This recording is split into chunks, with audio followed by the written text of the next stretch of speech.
মুহতারাম হাজিরিন, আপনারা সকলে সুস্থ আছেন তো? জোরে বলেন। আমরা যে অবস্থাতেই থাকি না কেন সে অবস্থাতেই কার শুকরিয়া আদায় করতে হবে? আওয়াজ করে বলেন। যার এক হাত নেই সেও শুকরিয়া আদায় করবে কিনা? কারণ দুনিয়াতে বহু মানুষ আছে যার দুই হাতই নাই। যার জুতা নাই সেও শুকরিয়া আদায় করবে কিনা?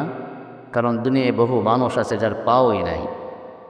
রসুল্লাহ সাল্লাল্লাহু আলাইহি ওয়াসাল্লামের জন্য বলেন, সহিহ তিরমিজি শরীফের 2513 নম্বর হাদিস, 2513 নম্বর হাদিস, রসুল্লাহ সাল্লাল্লাহু আলাইহি ওয়াসাল্লাম বলেন, তোমরা প্রত্যেকেই যে যে অবস্থায় আছো সেই অবস্থার থেকে ফানজুরু ইলা মান হুয়া আসফালু মিনকুম, প্রত্যেকেই প্রত্যেকের অবস্থান থেকে নিচের দিকে তাকাও, তাহলে তোমরা বুঝতে পারবে তুমি আল্লাহ তাআলার কত নিয়ামতের ভিতরে আছো।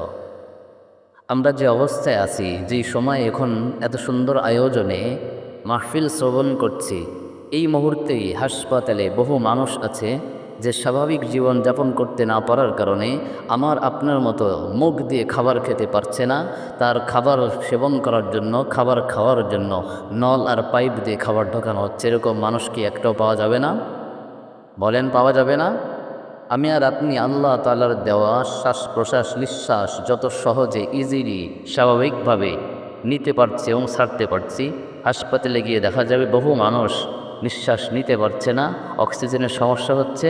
আজকে আমি আর আপনি যে শ্বাস প্রশ্বাস ফ্রি পাচ্ছি, প্রত্যেক মিনিটের অক্সিজেন টাকা দিয়ে, মূল্য দিয়ে ক্রয় করে হাসপাতালের বেডে সে শুয়ে আছে। এরকম মর্মান্তিক অবস্থায় আমার মতো বহু ভাই আছে কিনা বলেন?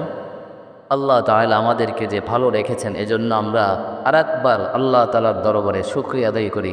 সকলে বলি আলহামদুলিল্লাহ।